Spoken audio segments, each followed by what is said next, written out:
Okay, welcome to the second proposal solicitation public meeting hosted for projects approved for funding year 2021 and 2022.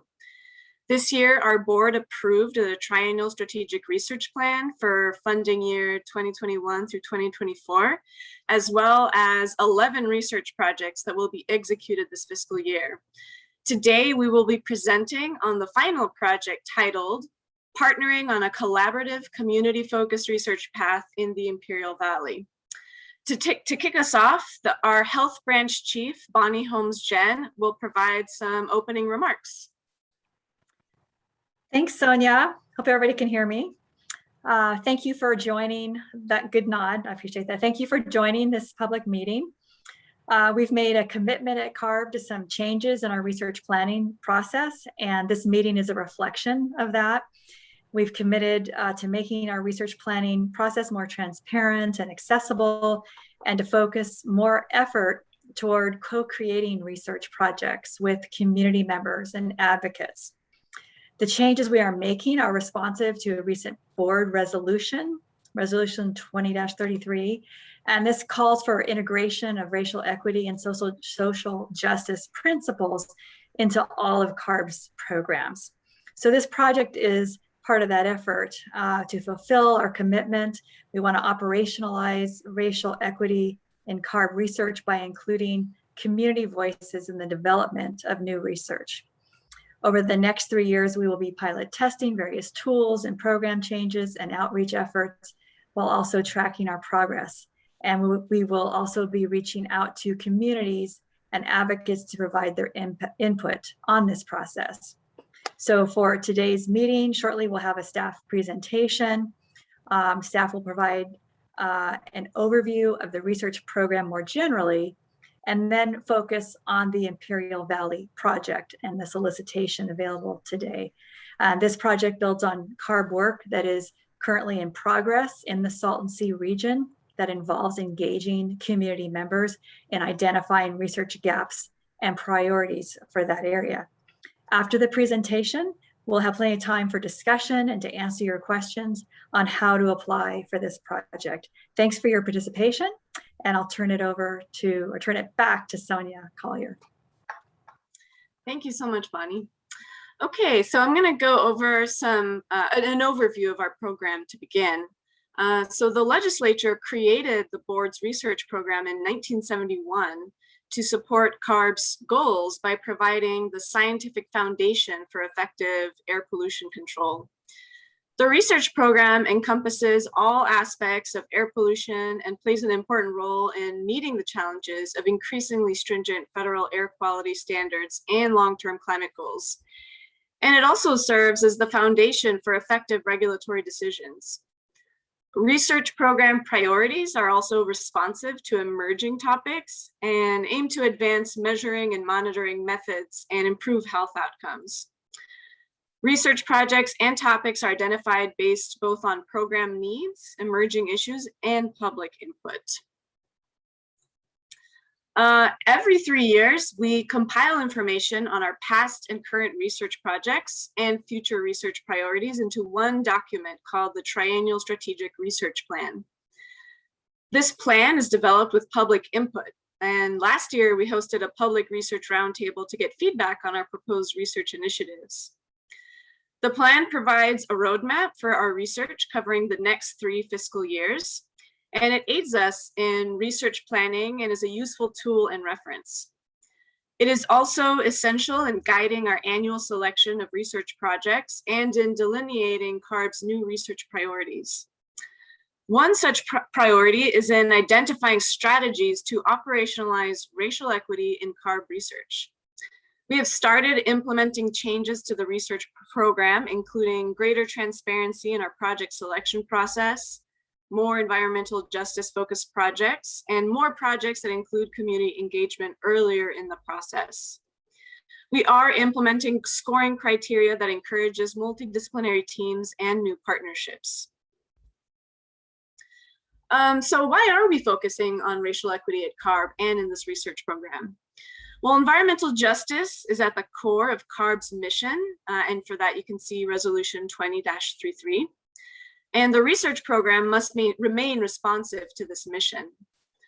In order to set well-informed research priorities, it's important to understand the source of environmental justice disparities and historically racist policies, such as redlining, which is one example linked to today's disparities.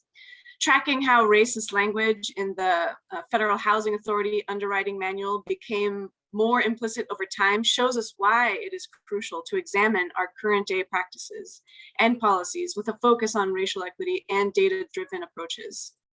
Assessing environmental conditions against the backdrop of data on race, ethnicity, and class helps us better understand our shared history and, in partnership, construct shared solutions. Community knowledge can help improve science and research and provide more robust findings and shared solutions. So we need to better engage with communities and elevate their voices and expertise to develop transformative strategies. We are required to look for contractors from the University of California or California State University systems first. And in order to facilitate partnerships among academic researchers and community-based organizations, we have teamed up with the California Energy Commission to host the solicitation on their Empower Innovation site. This site is a forum that brings together stakeholders from various sectors to solve our most pressing clean energy and sustainability needs. Empower Innovation is an online platform designed specifically for the clean technology community and provides a great networking opportunity for individuals and organizations exploring funding opportunities. On Empower Innovation, you will find a community of clean tech entrepreneurs and developers, technology adopters, and community-based organizations. You will also be able to see the latest funding announcements from the California Energy Commission. The Find a Partner feature allows you to announce your interest in a specific funding opportunity and view other interested parties to find potential partners in a trusted environment. So we encourage everyone to sign up for an Empower Innovation account and start looking for partners, and to also connect with the California Energy Commission on a variety of social media platforms. They are on Twitter, Instagram, LinkedIn, Flickr, and Blogger. There will be more information in the chat that leads you to an informational video and their how-to site that helps explain how to find partnerships on the site. So we will now turn our focus back on the triennial plan. The plan that I mentioned earlier is composed of research initiatives, and these form the core of the plan and guide selection of annual research projects. Research initiatives are defined as broad topics that define the most pressing research priorities as driven by CARB's air quality and climate goals. There are a total of 26 in this plan, and the plan guides the selection of annual projects. And for this funding year, we have proposed 11 research projects guided by the proposed plan, or by the plan, sorry, it's not proposed. And one of which we are describing in detail today. That's the main subject matter of this meeting. In the following 2 fiscal years, we will also rely on this plan for guidance in selecting research projects. So I want to go over our research planning process to orient us as to where we are right now in the research planning process for this fiscal year. Our research planning process begins each year by identifying research project concepts through a public concept solicitation. We also get input from CARB's staff, board members, and internal stakeholders. In response to public input, we will be increasing community engagement at this stage. A final list of proposed projects is presented to the board for approval, and we provide updates to the board on specific projects at their request and create subject matter summaries or presentations. After project approval, we release a solicitation for proposals from the Universities of California and California State Universities. In order to increase the transparency of our solicitation award process and foster the development of multidisciplinary research teams, this year we held solicitation meetings such as this one and leveraged online forums such as the Empower Innovation site. Proposals are reviewed and winning proposals are selected and finalized. Once proposals are finalized, a subset of those proposals are reviewed by the Research Screening Committee, which is composed of various subject matter experts independent of CARB, which review the proposals and provide comments. The project being discussed today does not need to be reviewed by the Research Screening Committee. Proposals are then developed into executed contracts. When appropriate, we establish project advisory committees to provide oversight and direction. The executive officer provides final approval and these projects become active research. And during this phase, online progress updates and outreach are done. And most projects, when finalized, are reviewed again by the Research Screening Committee. And final results for all projects are disseminated to the public through seminars and online documents. So for the project we are focusing on today, we are in the open solicitation phase. Here we show some important dates for submitting pre-proposals. So on September 8th by 5 p.m., pre-proposals are due to us at our research email shown on the slide. And by September 29th, we will be notifying potential contractors identified that they can start preparing a full proposal. And then by October 15th, a full proposal will be due. So for this project, we have provided a pre-proposal template, which can be found on our solicitation landing page. So that's a really great tool to complete the pre-proposal. I'll go over the main features here. The pre-proposal consists of the work proposal section, which should not exceed 5 pages, plus additional sections that will include curriculum vitae for the whole research team, a description of relevant experience, a preliminary budget, which should follow the table template provided and which is also in the template. And in the case of this project, a cultural competency statement. There's no page limit on the curriculum vitae section or the statement of relevant experience, but we do ask you to limit the work plan to 5 pages and the cultural competency statement to 1 page. Some tips on the work proposal section. It should, of course, include an approach for conducting the research. And we do provide scoring criteria on our solicitation landing page. So it's really important to check that as you're preparing the pre-proposal. And it's also recommended to not copy the solicitation text that we provide. Please use your original language and proposal methods. Okay, so we also require a cultural competency statement. And so I want to talk about what cultural competency is and what it isn't. Cultural competence is a stance taken towards culture, not a discrete status or simple mastery of particular knowledge and skills. Cultural and linguistic competence is a set of congruent behaviors, attitudes, and policies that come together in a system, agency, or among professionals that enables effective work in cross-cultural situations. A cross-culturally competent researcher is prepared to engage with diverse segments of communities, to include cultural and contextual dimensions important to community engagement, project development, project implementation, and interpretation of results. A lack of cultural competency can result in biases informing the interpretation of results, ignoring the knowledge and expertise of community members, and possibly even harming a community that is part of a research project. So for the actual statement itself, we're asking for 1 page. We recommend that you discuss prior engagement efforts and lessons learned from those experiences. And in the context of the pre-proposal, you should be discussing what differences in cultural background and socioeconomic status exist between the researcher and communities being engaged, what language barriers may exist, what power dynamics exist that could influence the interaction between the researcher and community members, and acknowledge these differences and discuss how the project team will ensure that community members are heard and how their expertise and priorities will be centered throughout the project. I'm now going to turn it over to William Vance to give a brief background on the Imperial Valley and on the objectives of this project. Thank you, Sonia.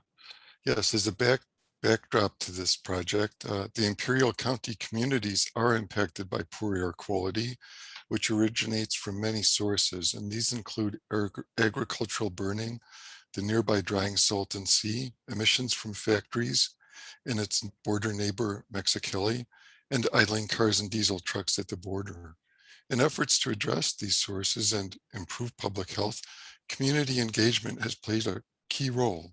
For example, the Border 2020 program is a multi-agency cooperative effort to improve environmental conditions, including air quality along the Calexico-Mexico border. Another effort was an evaluation of emission sources or activities that may potentially contribute to elevated levels of PM 2.5 at the community level. This involved a collaboration between California Environmental Health Tracking Program with Comité Civico del Valle, a local environmental health advocacy group, and the University of Washington to establish a network of 40 low-cost air quality sensors that measured PM 2.5 and PM 10 throughout the Imperial County. This project enabled local residents to obtain spatial and temporal information about air quality in their neighborhoods. These and other projects demonstrate the value in leveraging the unique perspectives and ideas of the community members and future decision-making processes to develop meaningful solutions and actions that improve the lives of people working and living in the Imperial Valley. Next slide, please. Thanks. The objective of this project is to create a community-based and participatory research plan that establishes research priorities and designs to address air pollution impacts and solutions for all communities located within the Imperial Valley. This work will be comprised of 5 primary tasks. The first task is the co-development of a community engagement plan with community members, community organizations, and CARB. This plan will include processes that promote active participation and meaningful contribution from community members and organizations. The second task is to review and consolidate up-to-date region-specific information on air quality in the Imperial Valley. This review will include information from ongoing recent peer-reviewed publications on air quality and health in the Imperial region, ongoing CARB outreach efforts that promote collaboration between communities and researchers, experiences and perspectives of the communities, and community-led air monitoring data. The third task will build on and leverage the work from the first 2 tasks and develop a list of air quality and health research priorities in consultation with community members and organizations. Each listed item will include both short-term and long-term recommendations and or strategies that address research needs that equitably benefit all communities in the Imperial Valley. The fourth task will develop a comprehensive, widely vetted, and transparent strategic research plan that integrates and summarizes the information, knowledge, and ideas gathered through the first 3 tasks. The fifth and final task is to disseminate this community-centric strategic research plan as a presentation at public meetings and other venues to maximize the impact of the plan.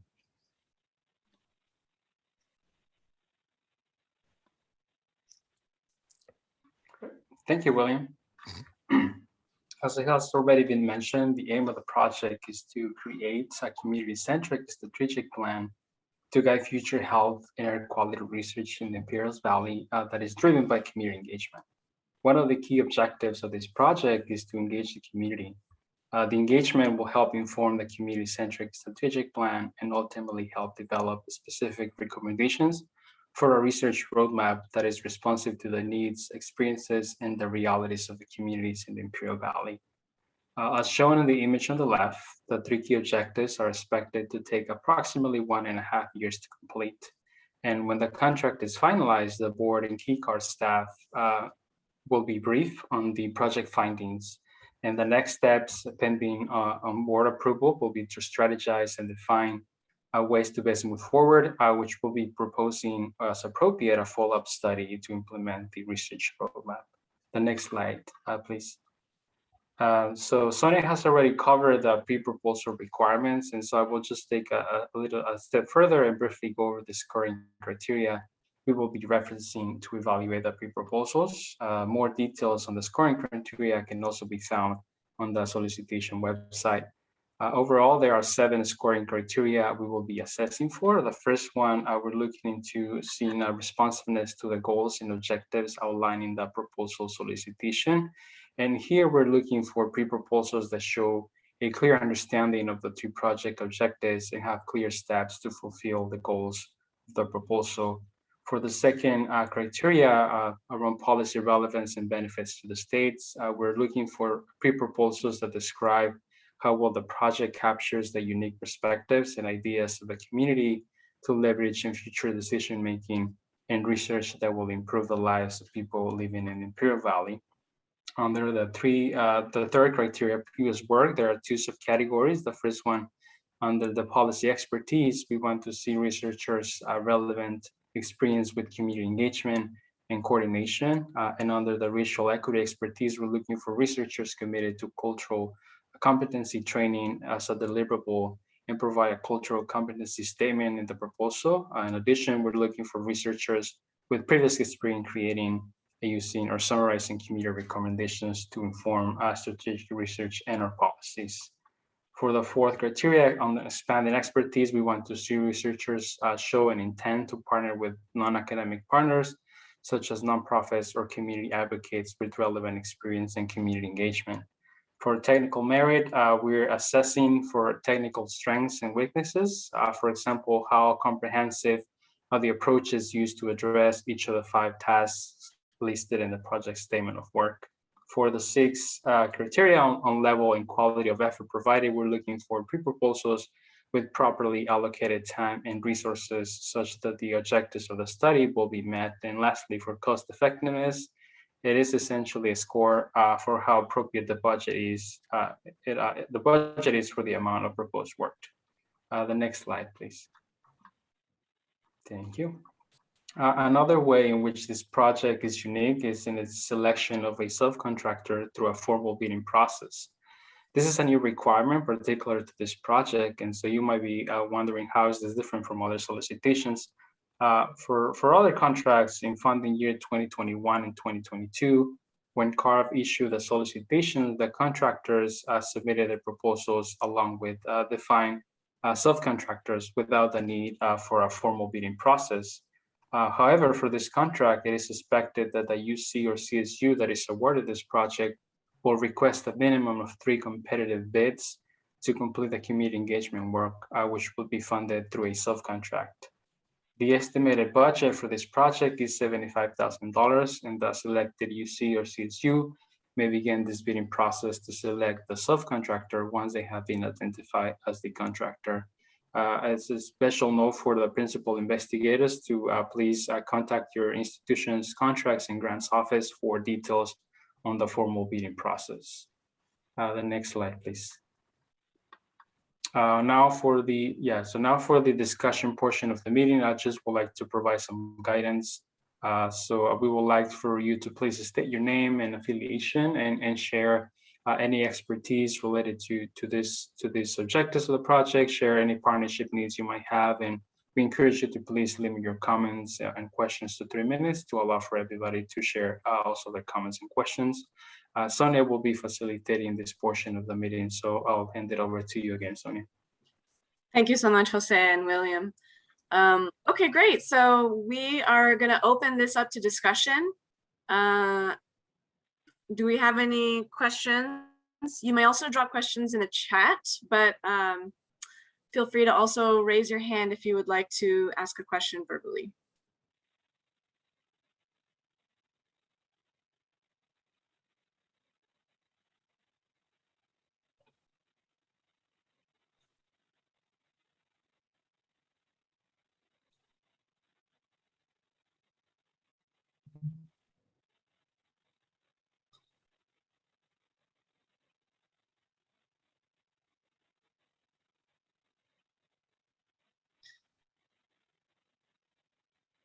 Any questions from the audience about this project, about the contracting process, about the pre-proposal template? Feel free to just unmute yourself and speak up. Yes, also there was a question about how to raise your hand, and you can do that by clicking on the reactions button that's in the menu at the bottom of the screen. And if you click on reactions, you can choose raise hand. But it looks like Joe James raised their hand first. Did, can you hear me? Yes, Yes. Joe, we can hear you. Okay, I'm a climate tech entrepreneur, and I have a solution that would solve the challenges surrounding the Salton Sea area, both from the air, the land, and the water issues, and also at the same time result in being able to bring new jobs to the area. I have been trying to communicate with the state government about my solution, which is being deployed in other parts of the country right now. And I've never gotten a response from the various emails that I've sent in. I was trying to put information into the chat, but for some reason it won't accept me pasting a message in. So the essence of my question is, how can, I mean, it's wonderful to do more research and development, and I'm familiar with the Salton Sea area. I have visited there several times and met with both the various minority communities in the area, be it Hispanic or Native American. And I guess my concern is that while it's certainly appropriate to do research, what I haven't heard are, and hopefully someone can speak to this, is what efforts are underway to try to create solutions and attract solutions to the area.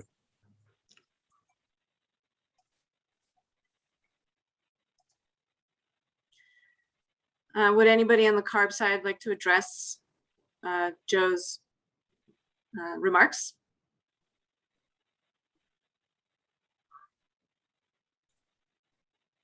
Yeah, I'm happy to speak to that. And I mean, that is one of the main objectives of this project, is to look at what has been done and then hear from community members about sources that they're aware of, and you know, the frequency of those sources to help us figure out how to mitigate the emissions from those sources. I don't know, Bonnie, if you want to add to that as well and maybe speak a little bit to some of the efforts that are going on. Yeah, I mean, this is Bonnie, Holmes Jen, and I would just say that, you know, CARB, I mean, we're working across the state and in Imperial County to achieve improved air quality, and we have, you know, solutions that are in place regarding, you know, of course, mobile sources, stationary sources. I mean, we have a lot of important efforts that are going on that are reflected in both our state implementation plan and in our partnership and working with the local air districts to reduce pollution. I mean, this particular effort today that we're talking about is to try to take that deeper dive and look at what more we can do in the Imperial County area, which does have some unique challenges in terms of the sources of pollution and the transport patterns of pollution. So I would just say that, you know, we have a strong base of air pollution control efforts across the state, but we are very concerned about the unique challenges and health concerns in this region, and that's why we're looking at this type of co-led project, so we can work closely together with communities and with local air officials, you know, together, and, you know, take a look at what has been done, what gaps there are, and develop some priorities together, and then take a look at what are the resources available. So that would be my quick answer. Happy if you would like to send an email to me, then I'd be happy to provide some more background if needed. Yes, could you put your email address in the chat, please? Sure. Mhm. And Thank you, anyone Bonnie. else you'd want me to copy? Sure. Thank you. I'm doing that. Thank you. Mark, your hand is up. Thank you. I'm essentially in the same position Joe's in, only 9 months or so behind him. We've got so we don't really want to wait 18 months or anything. We want to start deploying conversions of diesel trucks to full battery electric and setting up infrastructure, charging infrastructure for them, all at a greatly lower cost and higher performance than the lithium battery industry is able to match. And so it sounds like Joe has a solution on the water and we have a solution on the trucks. And those are both highly technical things that probably aren't well known in the community, but that if they were solved, everyone in the community would like them. So it'd be good to see if there's a way that we can start our projects up, as soon as we're able to mount them. In my case, that means that I'm hoping to be in production, but with batteries by September, October of next year, in order to handle the ports before people get closed out from them. And also probably the following year, come up with the solar thin film photovoltaics at 48% efficiency, which will enable us to get twice the productivity from the same space in terms of charging canopies over fleet storage yards or fleet depots. So these are like major things which will be the solution when we get there. And so I originally came in hoping to see, maybe we could do it. We don't have the bandwidth to actually do all the things you're talking about, but it ought to be possible to do technological fixed tracks parallel with the other tracks. The relationship might be that we could do large enough canopies to serve the community with electricity, or we could do conversions in using the disadvantaged communities, working with existing mechanics or creating cooperatives to do conversions. There is a company that already has kits available for trucks, and we'll also have our own conversion thing later on because we have some other technologies that are not developed yet either. Right now we're building a testable battery, we hope. So that's after 14,000 electrodes were built. So we're way along the development work, and we'd like to, and as a startup, we need to jump in and get economics, get market, get revenues as soon as we're able to. We also need to be able to commit, to be able to persuade investors that we have a market, like if we had an agreement with you guys that we would go in and start changing out trucks and getting rid of their impact, their pollution, that would make it a whole lot easier to raise the money to get into production in the first place. Thank you, Mark. Is anyone from CARB have a response to Mark's remarks? Well, this is Bonnie Holmes Jen again, and I would just say that I appreciate your remarks. CARB has placed an extremely high priority on reducing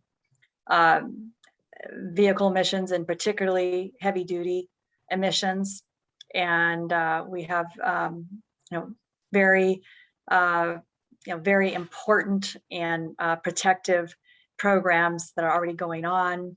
Ranging from regulatory programs to incentive programs to provide funding for change outs of engines through several different funding sources. So I would just agree that this is an extremely high priority in terms of assisting in both regional and community level pollution reduction and health improvement.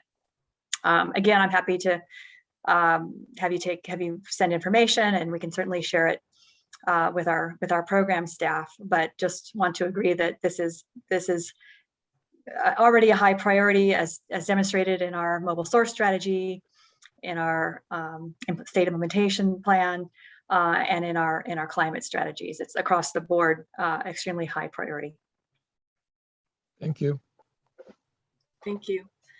Jack Gillies, you may speak. Hi, I'm Jack Gillies. I'm a research professor at the Desert Research Institute in Nevada. And I was just wondering, is this program limited to only in-state people? Or can you partner, can a UC system partner with somebody from external to the state? Very good question. So yes, the principal investigator must be from within the UC or CSU system.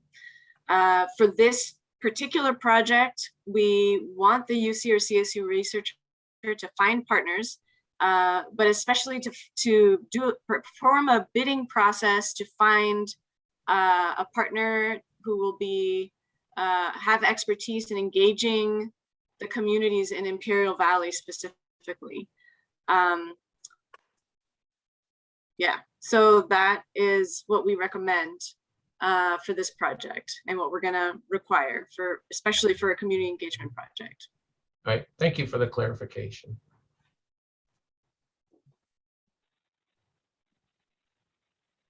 I don't know, Sarah, if you had anything to add to that. Nope. That's great. Are there any other questions from the audience?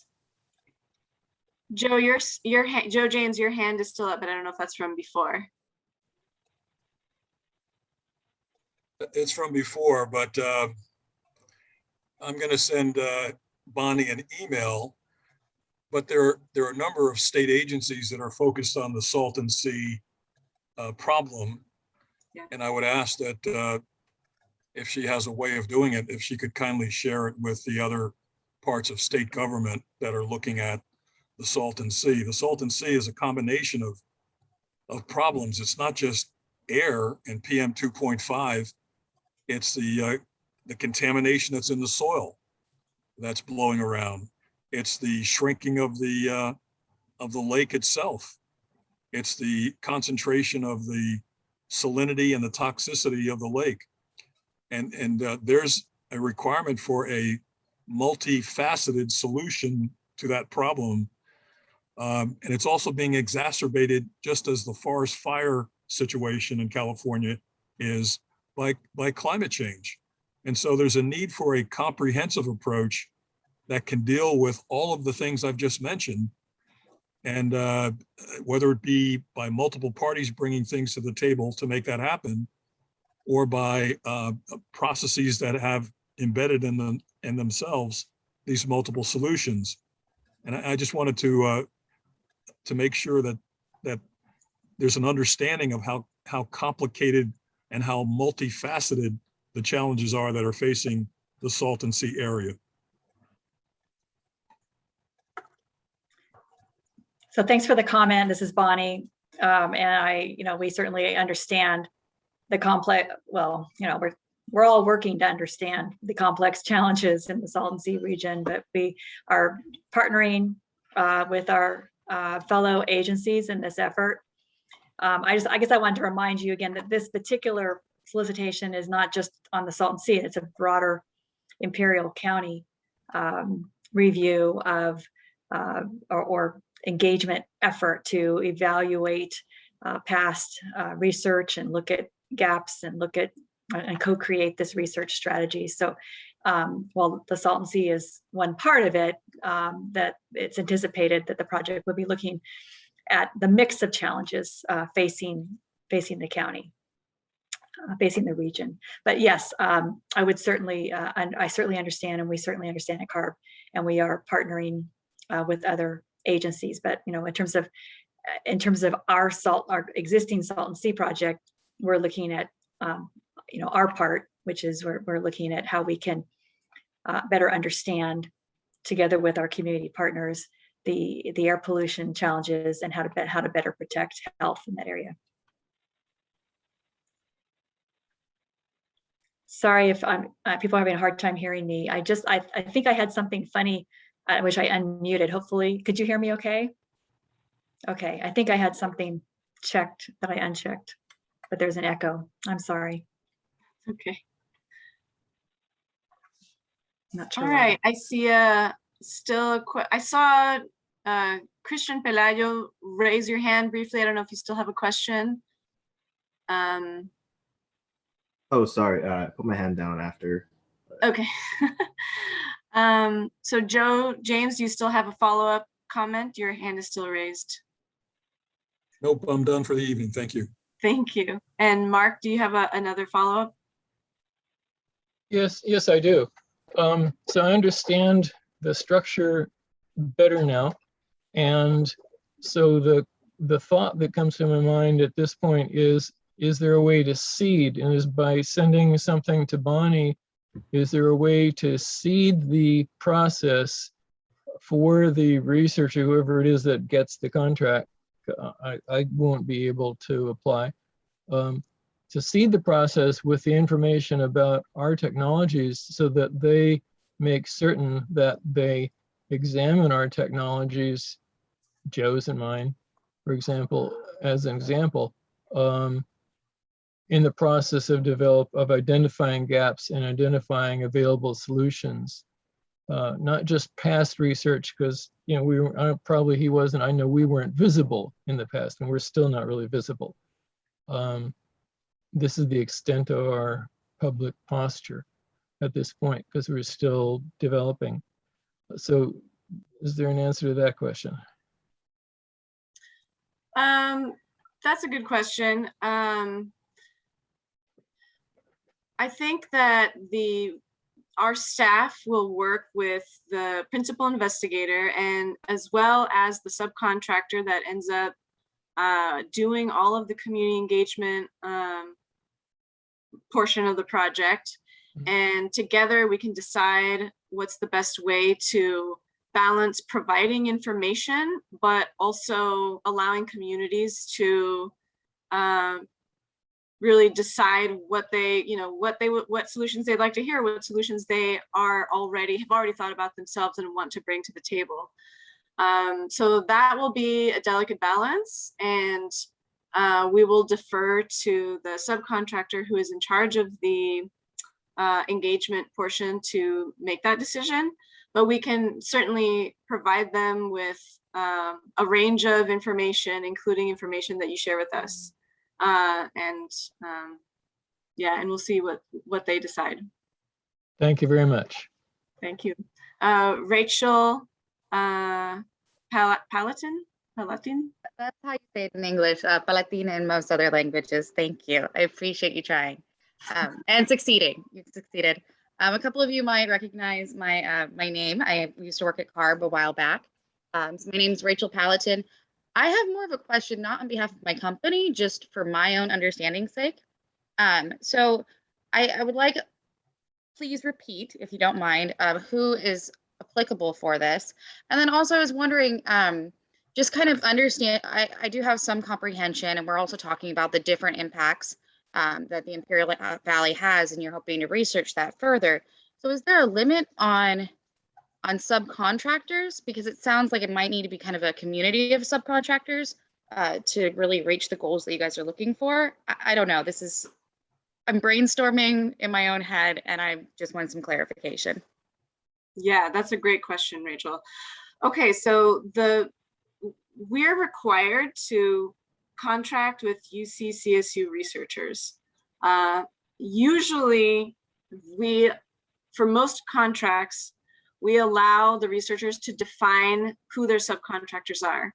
But that puts a limit of how much of the contracting dollars can go to a subcontractor. Because the community engagement portion is so important, we are asking them to subcontract out.